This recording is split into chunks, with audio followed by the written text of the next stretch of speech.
Hey everyone, I'm Jess. I'm Jen. Welcome to Fat Mascara. We have an incredible interview today with the one and only Brooke Shields. Can I just say this? There's so many levels to Brooke as a person that align with Fat Mascara, both like the journey of the decades that she's been in pop culture, 80s, 90s, aughts, 10s, just watching that. But also, you know how Jess and I are obsessed with vintage cosmetic ads?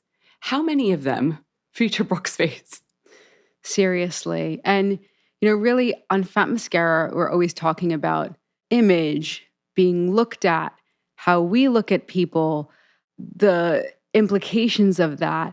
Certainly also since social media, which is only having more and more implications, Brooke has had the smarts to use her platform. If you've watched her documentary, you can see that she uses that to examine all of those implications through sort of the lens of her career. Yes. I should give like background on her career a little bit in case. Yeah. Because I feel like everybody comes to knowing who Brooke Shields is through a different way. Like a certain person might be like, oh, I watched Suddenly Susan. Somebody else might be like, I read her book on postpartum depression. Whatever it is. The Blue Lagoon. Yeah. Like movies that she's been in or products that she sold.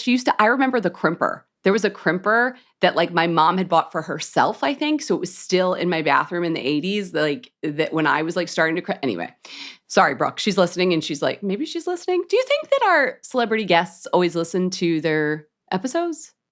Their team's listening. They're like, get to the point, guys. All right. I choose not to think about that. Okay. She's an actor, author, model, entrepreneur, New York Times bestselling author, 2 Emmy nominations. So the new role, and the reason we wanted to have her here is because she's the CEO and founder of Commence, a hair brand designed to fortify hair and scalp health. You will hear us get into that towards the latter part of the interview, but obviously we wanted to talk about beauty culture and her career with her first. But can I just say the products are also kind of fabulous, and they speak to a point in my life that I'm kind of in right now, if you know what I mean. It is for Gen X women like myself. Anyway, Brooke Shields is here. We should stop blabbing and let her into the virtual studio. Brooke Shields, everyone.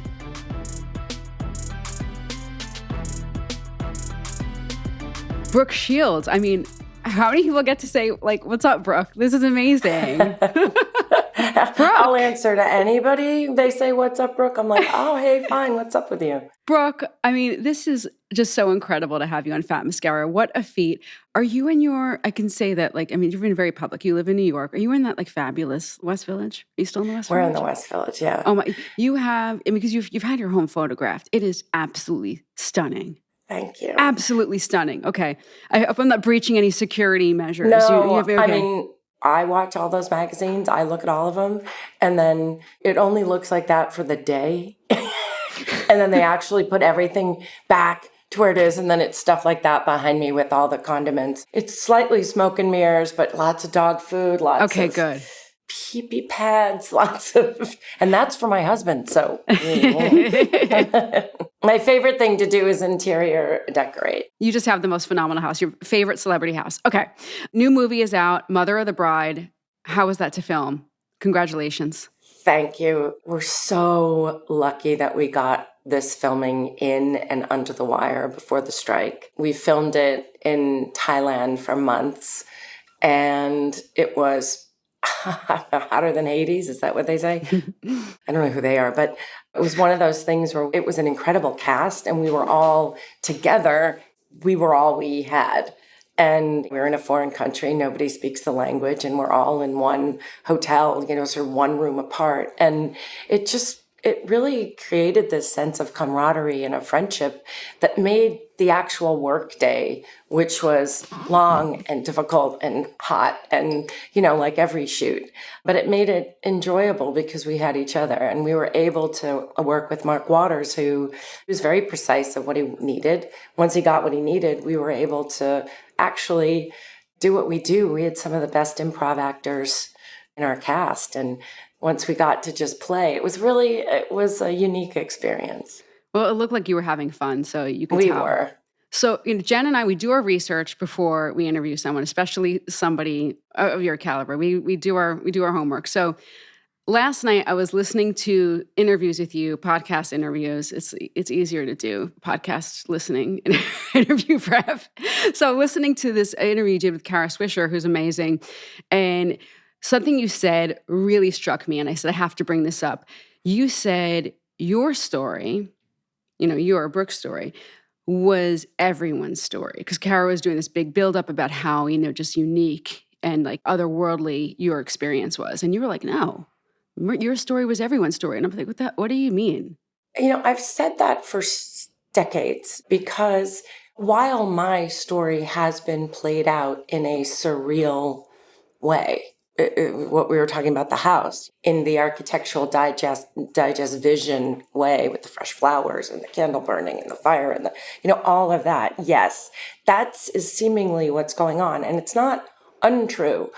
But concurrently and running through all of it are the same issues and difficulties that women confront throughout their whole lives. And so when I say my story is their story, is that I'm going on the same journey they're going on. Mine may be photographed, mine may be heightened in some way, or mine might have hair and makeup involved. But the truth is, at the core of who I am, I'm just a woman who is trying to get to the next stage of my life all the time. And I think what happens is a lot of the time I get put on this sort of unattainable place when the truth is I'm just, well, God, these things, if you take them out as a quote, I'm just like everyone else. They're like, yeah, sure you are, Brooke Shields. No, we're not here to do that. No, I'm hooking into what you're saying because I think that's why people relate to you, because they're latching into your story. And it gives their story a point of reference that is non-judgmental and really for them.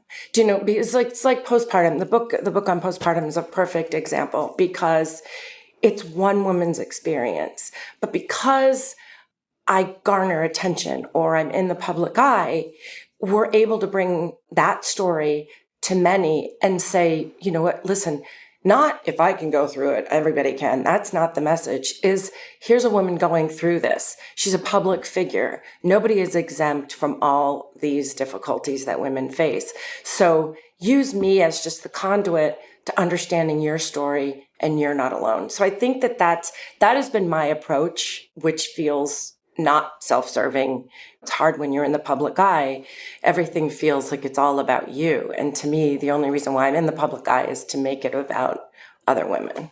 Yeah, I think you've always been in service, I think, of other women. It helps us see, okay, if she can do it, I can do it. And I was thinking, like, you had a little experience with something I think a lot of our listeners and Jess and I struggle with now, which is our image being everywhere. You have a little experience with that, right? Yeah. But I'm talking about, and now we all do with the internet and exactly. Instagram and TikTok and with the cameras, the phones. I feel like I see my face more than I ever wanted to see my face. And I wonder, do you, who's used to kind of seeing your face everywhere, struggle with that as well? Oh my God, of course I do. I'm so sick of my face. Like, I'm so sick of, like, it's just enough already. And yet, that's the culture we're in. I grew up in that culture, but there was no supplementary cultures around that also just highlighted it. So it was just this sort of one-dimensional place outside of myself. But now it's in everybody's homes. It's the minute they wake up to the minute they go to sleep. It's everywhere all the time. And that to me is unsettling for all of us. The power and the sort of the advent and the power of the reality show, where do people draw the line? And you find yourself even falling into it. My daughter and I were eating, and we were at this Indian restaurant the other night, and she, they brought us a little complimentary, like, mango rice pudding dessert, which, not exactly my style, but I was like, oh, this is really good. Anyway, I didn't mean to make her laugh, but I made her laugh. And she spit all of her rice pudding all over me. I mean, it got in my glasses, my shirt, everywhere. And we were laughing hysterically. And all of a sudden I thought, oh, get a picture. And it was like, what? Get a picture. And I thought, oh, Brooke, you better watch it. That's a slippery slope, because it wasn't enough that I was having a funny moment with my child, but Yeah. that I needed it to be photographed. And normally, and she was the one who said, no, Mom, I don't want to remember that I've done this. And what was interesting to me about that moment is we get programmed and it's very easy to fall right back into it. And from a perspective of a woman who's my age, you either want to go one way or the other. You want zero or you fall right into it. And it's so hard to find that balance. I think that was something that was really interesting to me about having, I mean, my period was discussed on People magazine. My orthodontist appointments were filmed. I was like the original reality person. And you get used to that, but then you realize that you have to get ahead of your own narrative before other people decide what your history looks like.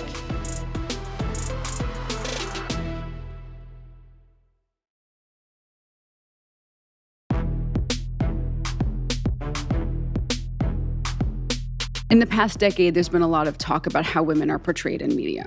Some of it is through Me Too, some of it is just a little bit of an awakening. And then some people are familiar with the term the male gaze. Okay, I think our listeners are definitely familiar with that term. How do you think women are portrayed in the media today? Because your whole conversation, especially with your documentary, was about being looked at. You used your story to have a wider conversation about that, which was really great. You didn't just use your story to talk about yourself. You talked about how women, especially young women, are looked at in the media. And I just want to say that Lana Wilson was really, I went when she came on board. Again, I didn't produce it or have anything to do with it. I just gave them my archives and basically hoped for the best. And when I met Lana, I said, I really think my story needs to be about a bigger topic. Yeah, you didn't want it to be just about you. Well, I mean, does it really? Do we need more of that? Me? Like, that's not the point. But I'm serious. Like, it's not the point. I think that, again, as a conduit, as a point of reference, as a person who was part of the problem, by the way, that was how I made my living. So I understand. It's not lost on me the part that I played. I was young. I didn't think of it that way. I had no knowledge of that, and it's only in hindsight with education and experience do you then, and because the conversation has changed, that I'm able to even look back with a more discerning eye. I think we are seeing a shift with how women are being portrayed.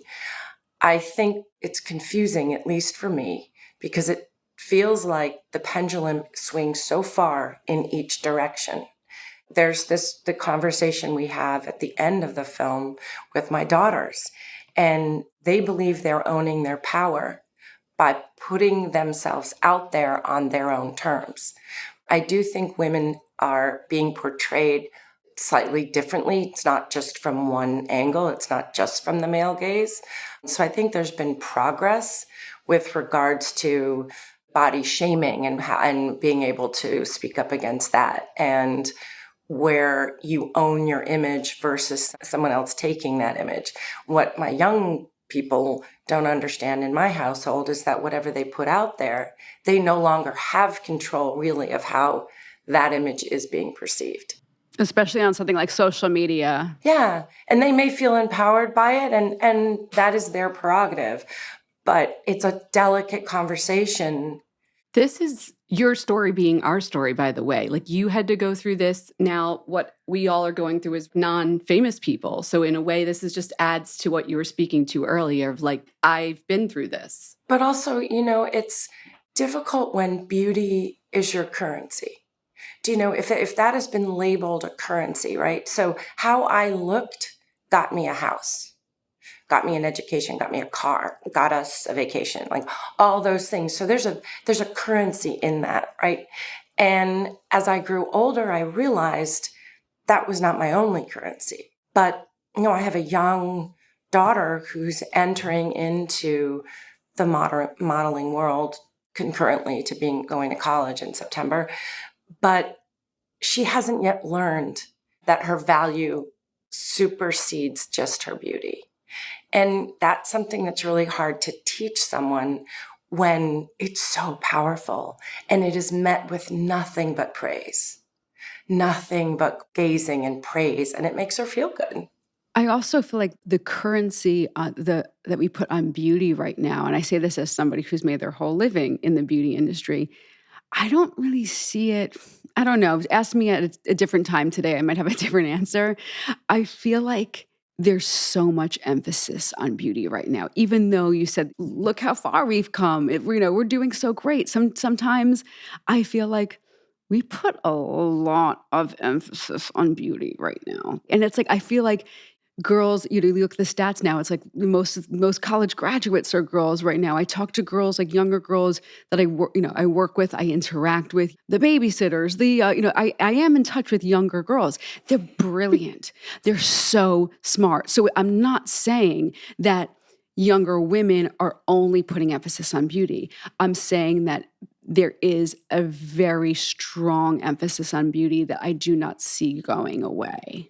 I don't see it going Does away. that make sense? It makes perfect sense. Okay. And I don't see it going away. And that's why I was trying to say, like, on the one hand, we think we've come very far. Yeah. Because we were talking about positivity and I am more than this and I'm that. But then why are girls in my children's grades getting all this plastic surgery? And by the way, I'm not against any of it. And you know what? There is extreme power in beauty. I don't think it's just young people that have to deal with this. Like, you started this whole community, beginning is now. Like, women who are 40 plus have to deal with this because the power in the beauty is changing for them. True, like you said, they have all these other types of power that they've developed since. But what does your community say about this? Do you guys talk about this? Yeah, tell us what beginning is now. Yeah. Oh, maybe I should ask what. What is beginning is now? Yeah, let me give a little background for people. Beginning is Now is an online community that I started during COVID, basically to begin the discussion with women who were in my age bracket as to what they were feeling about their lives, their selves, their beauty, all of the above. And what's so interesting about being in this age group is that, on the one hand, we're not allowed to get older. What does that mean? Think about what if you saw Marilyn Monroe at age 60 or 70. You'd kind of go like, oh, okay. She's not really Marilyn Monroe, but I mean, that's Marilyn Monroe. This isn't Marilyn Monroe, right? So she's not allowed to get older. And she unfortunately passed away when she was still Marilyn Monroe. Someone like myself, I'm disappointing people because I don't look like the face that was in their locker, So it's like, but there's a psychology to it, which is really interesting. And a 58-year-old woman, is she allowed to be sexy? If a man is flirting with a woman and then he discovers that she's 59, she becomes a bit less appealing. And I've learned this from experience. I'm talking about my own experience. Yeah. But so I think that we're told that we should look like at least 10 to 15 years younger. But then if we do anything to look 10 to 15 years younger, look at all the work she's had done. Then you're crucified for that. So you're sort of damned if you do, damned if you don't. And it's a very tricky situation because I want to look my best, but I don't want to not look like myself. What does that mean to me? I'm not against any of it. Do you think that women make these rules, or men or both, everyone? To me, because it's a choice. I think it's a choice. I do think it's a choice to say, listen, I have this available to me. I would like to use it, and I'm okay with it. But to have there be guilt surrounding it or shame surrounding it or to be crucified for doing it, again, everybody, it's their prerogative. Now, I don't want to look like my daughters at their age. I do wish everything on my body was a little bit more, bouncy, rather than hanging. But again, I'm going to be 59 years old. Like, I can't, in my right mind, say I should be looking like I'm a 26-year-old, So it's hard to not feel like you're not as good anymore, or I've got things on my body that were never there. And does that make me less of a person? No, Isn't it like but crazy that we're having this conversation? You're almost 60 years old. You look like this, and we're like, like this is yeah, you but shouldn't even be having this. Yeah. that's what we're it's ingrained in, I think, in our society. So I think women my age in particular have such a difficult road because, instead of saying, oh my gosh, look at what I've accomplished, look at what you've gone through, look at what you've lived through, and look Yes. where you are right now. And you've probably raised human beings, and you've had jobs and lost jobs and had relationships and lost all of the above, loss and all of that.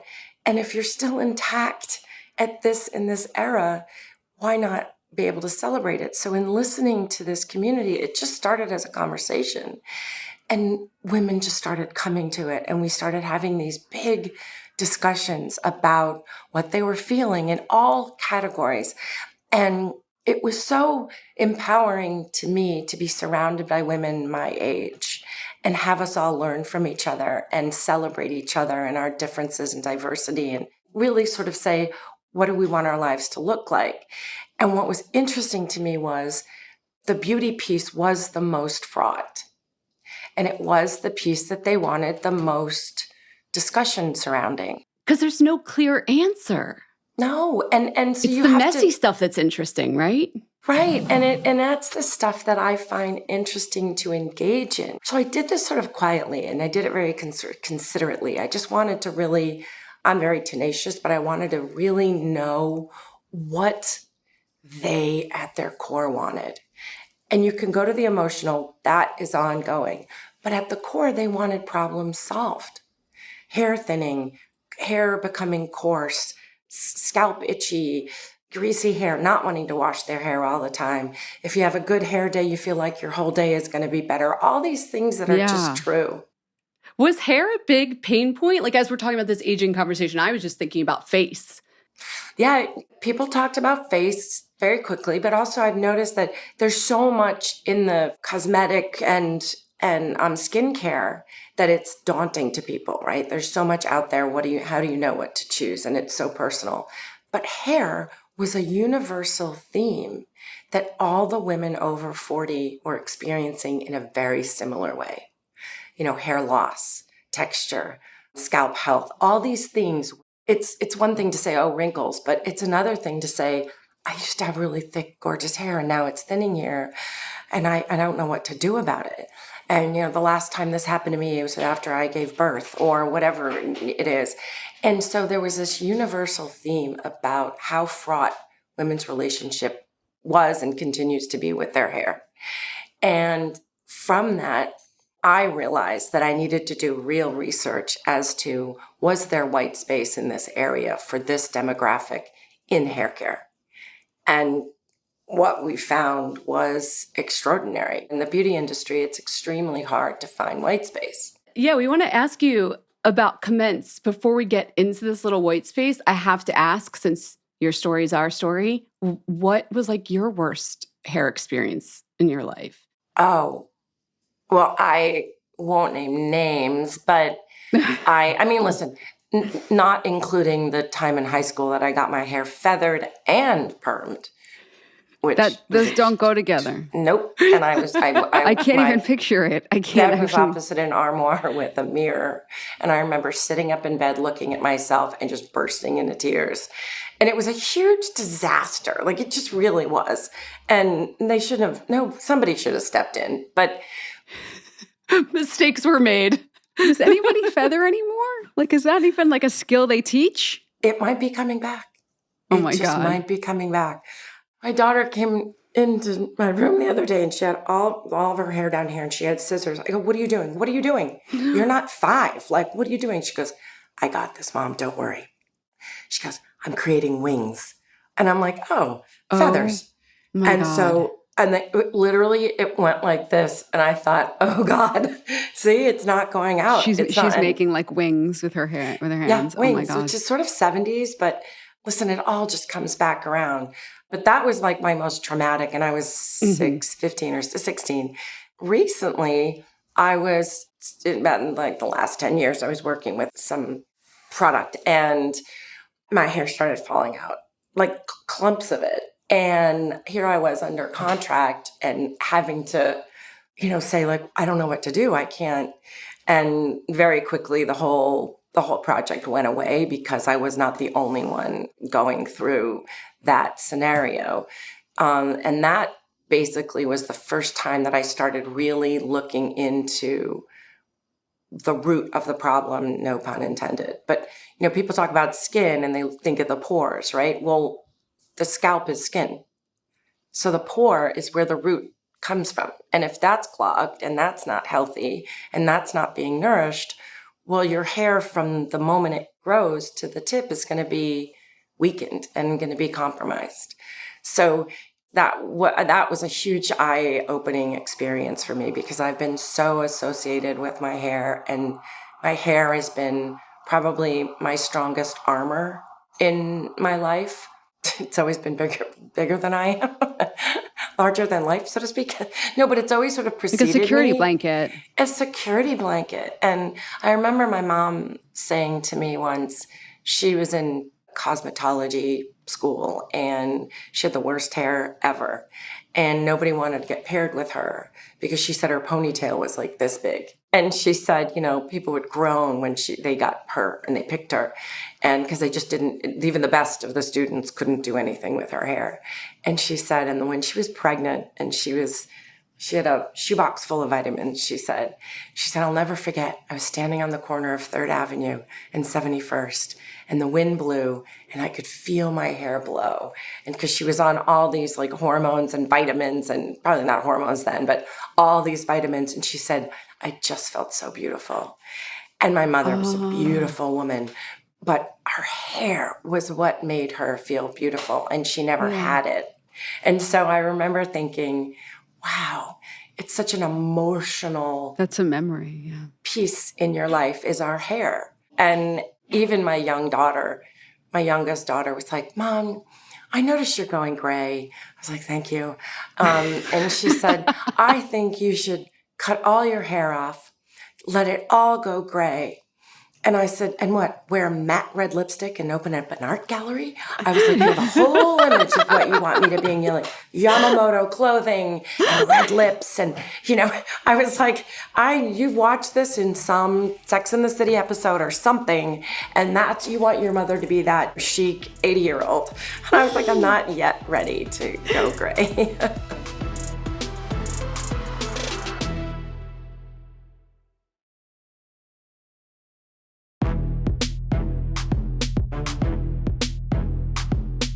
Do you think you will? You've had long hair for a while. You've always kind of had long hair, right? The one time I cut it was, I think I was dating Andre at the time. Oh, I was in a movie. That's what I was in. I was in a movie in Africa, and then I started dating Andre. And they kind of cut my hair all off so that we didn't really have to style it too much because we were literally living on a game reserve out in the middle of nowhere. And so they cropped it all, but it was always at sort of soccer mom length.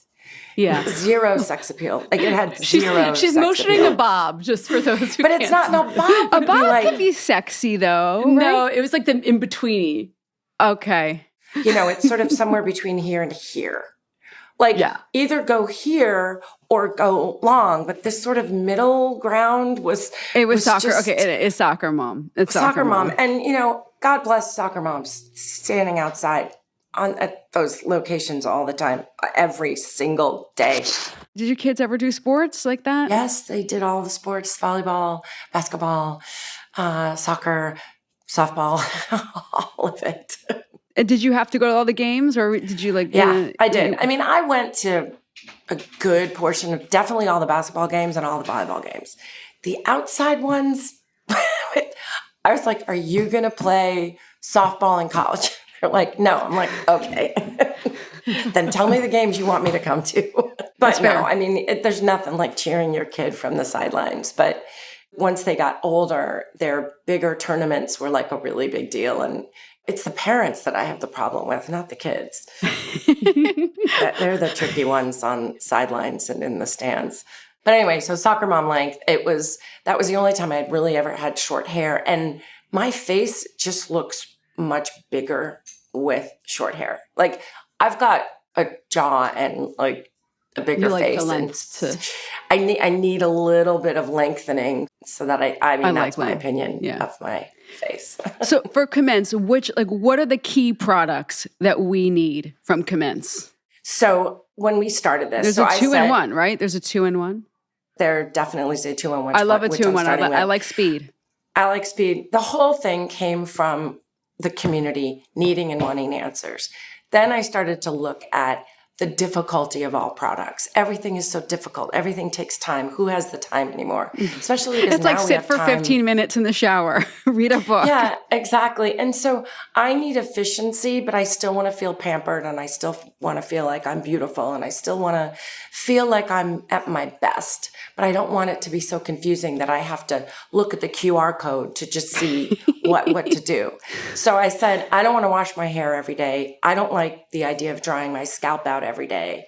But part of my scalp gets more oily, and now parts are getting dry patches. So we went to our product formulator, and I said, how do we differentiate ourselves in the instant shampoo sector? And so he started doing what he does in the lab. And there's no product out there that's an instant shampoo. We don't say dry. If you're a woman over 40, trust me, you don't want that word anywhere near you. I said, well, how can we address the scalp as its skin health, scalp health, and have it be so I don't have to wash my hair every day? So we came out with this 2-in-1 instant shampoo. And what's brilliant about this is we call it a smart product. So you can probably see if I go. You guys were getting the full QVC experience and loving it. Incredible. And I'm sorry, the packaging is so good. And you can read it without reading glasses. You might not have that issue yet because you guys are younger, but the number of times I've put body soap on my hair because I couldn't read it. And I can't bring my glasses in the shower because they fog up. Okay, so it sprays on right? Sprays on, but it's a rice powder. All of our products are plant-based.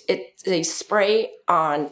I put it all throughout the roots. So I'll do that. I like that it's not like a huge poof that's like it's like making your whole hair. And then I sort of do this with it. And it's not benzene. There's no benzene. It's not a spray. It's not aerosol. And I use it as like a boost as well as an instant shampoo that I do when I don't want to wash my hair. But what's incredible about this smart product is that, so hyaluronic acid is in a molecule that's too big for the pore where the root is to accept. Okay. So we were able to reduce hyaluronic acid 4 times to be the smallest possible molecule of hyaluronic acid, that which the scalp can absorb. So each hair follicle is able to, and the pore is able to absorb the hyaluronic acid. So when you put it in your hair, this product actually recognizes where on your scalp you need moisture and where there is an excessive amount of sebum and too much moisture. It's smart. And the rice it's a treatment, not just like oil absorbing, get me another day before I shampoo. No. And I will use this even on clean hair just to give my roots a little bit of a lift. This is our hero hence product. The multitasking. Yeah. Yes. Hence the 2-in-1. Hence I use it not on wet hair, only on dry hair. I use it sometimes if I've gone to work out and then my hair's dry, but I don't want to wash it, but I need to get it styled.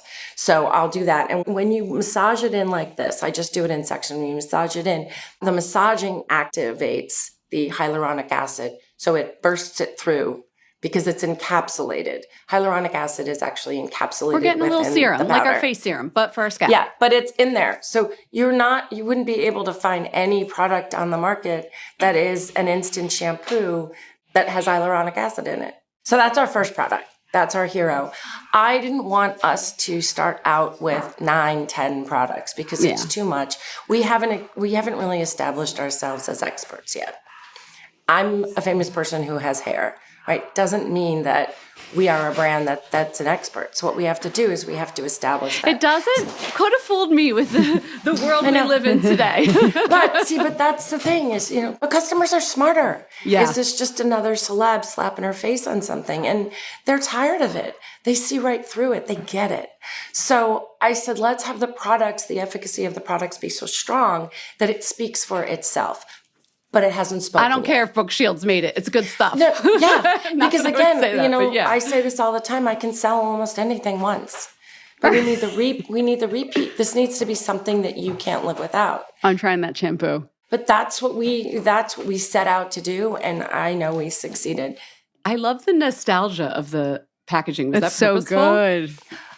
Oh yeah, I mean, we went through. This was the sort of fun part, but there were so many things that you need to take into consideration. It makes me feel at home. It's cozy and yet happy. It's youthful without being too frilly. I was looking at some of your vintage 80s ads in preparation for this. And Don't you I love just how the 80s are now vintage? Hello, we are Gen X, Jess and I, but it makes us both feel really like just happy. The packaging was always just like fun and cool and quirky, and you look at a Gina Tay packaging and you're like, that was high school. My best friend gave me the whole set to put in my yellow bathroom. It's like all that stuff that we associate with the parts of our childhood or if you will, mine, that really resonate. It's fabulous. If we're talking about scalp health, it starts at the root. So we created a root serum, and what it does is it repairs the hair and it also thickens the hair. So what I do is I put a little bit on my And this one goes on like damp, this. right? Yep, this is damp or dry. Oh, okay. I do that. I kind of rub it all together. You can see it's short and shiny. And then I just go in and I press it all through. And it's got a cooling kind of feeling, but it doesn't have any menthol or anything in it. That helps from the root all the way to the tip. See, the thing is, it's like people don't realize is that we focus on hair, but hair is already, like, this is sort of dead, The dead ends, yeah. We're getting the scalp But health, the beginning of it is where it all starts. So even if you're using something that, taking a pill or whatever so that to grow your hair, you still need to grow your hair in an environment that's the healthiest. It's like the soil. The soil needs to be the healthiest so that it produces what it's meant to produce, right? So we destroy our roots by buildup, by overstressing it or over drying it out. And so that was something that I said, root serum is going to be really important on wet or dry hair. The next hero product, which I use all the time, and the smell, the scent on all of this stuff is so delicious. The next is a leave-in conditioner. We call it a leave-in because I'll show it to you. Because it not only nourishes and it softens the hair, but it like smooths the actual hair follicle. And a leave-in conditioner. And what I do is on wet or dry hair, I put a little dollop like that. I rub it together. And then I go like this. And I will do it all during the day.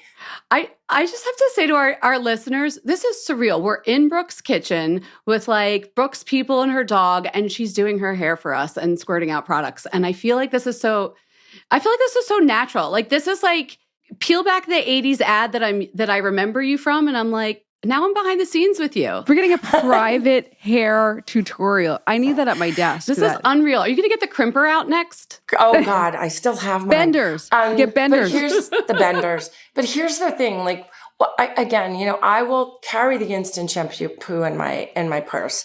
But the leave-in conditioner, the minute I get out of the shower, I put copious amounts on it. My hair dries beautifully. It never weighs it down.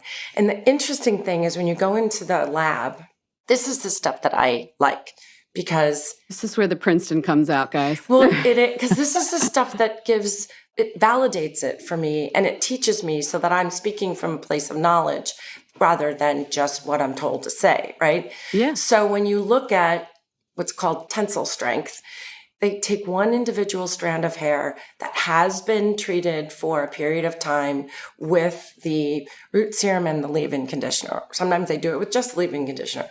Then they take one that does not have any of that on it. And the elasticity of that, which has the leave-in on it, is much more than the one. So it takes much longer for the... Yeah. Oh, they hang weights on it. Jess and I know about this We lab. know about and tensile strength. Actually, the lab that does this is, I think, in Princeton, the big one. Yeah, it's great. I mean, that was great. To me, a great name for a company. But those are things that I never really knew about. And a lot of people don't, to be fair. You've always had good tensile strength. I've always had good tensile strength. But also, stuff's been done to my hair for decades. And if I don't take care of it from the scalp out, people will just destroy it. So I think one of the things that, because you brought up Gen X, and by 2025, there will be 80 million women who are over 40. That's the demo we're dealing with. And that's the demo that has needs that these products are satisfying. All right, we always finish up with the Fat Mascara 5. This is quick and dirty, lightning round. Ready? What is your favorite beauty ad you did from the 80s? My Brooke girl. Oh, no, that was the 70s. Oh, God, that's not fair. Well, no, we can include it. The Brooke ads were girl amazing. 70s. So 80s? Oh, come on, Calvin Klein. Okay, there we go. Has to be. Iconic. What was the first beauty product you loved? Nivea. Nivea cream? Nivea cream. In the little tin? In the little tin with the little peel back. And it was like glue. I loved it. What's the last thing you bought today? I bought an eyebrow pencil this morning. Oh, on brand for beauty. Do you remember what it was? Yeah, Jason Wu. Okay. Still in search for the best brow pencil. Haven't found it yet. Commence 2.0? Yes, we didn't want to start with brows, but brows are hair. So two on the nose. I get it. Okay. 2 on the brow. Let's see if you could do this one quick and dirty. I didn't know if this was straightforward enough.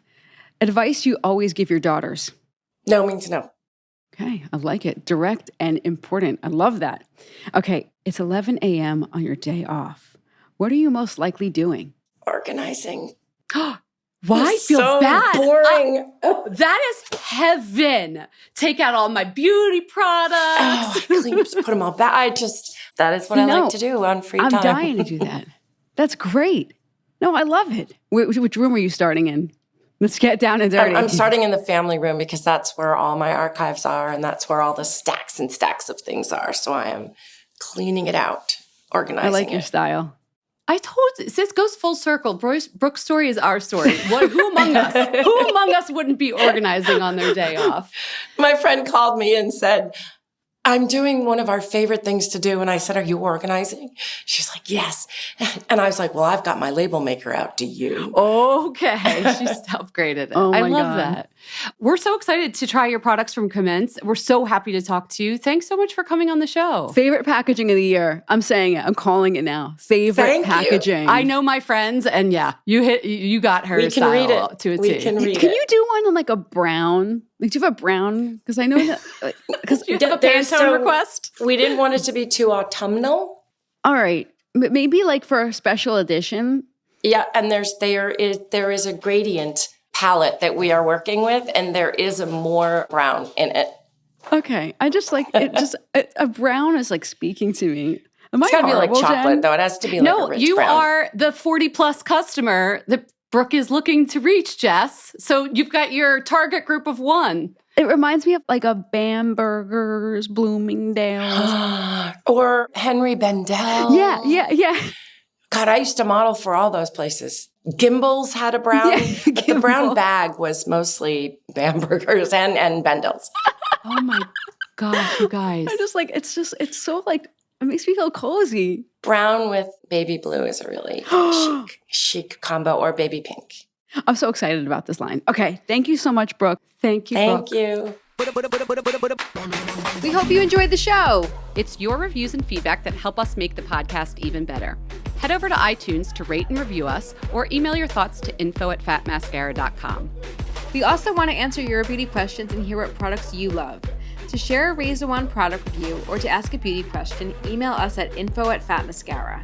If you send it as a voice memo file, we can even share your voice on the podcast. You can also do that by leaving us a voice message. Our phone number in the United States is 646-481-8182. Thanks so much for listening.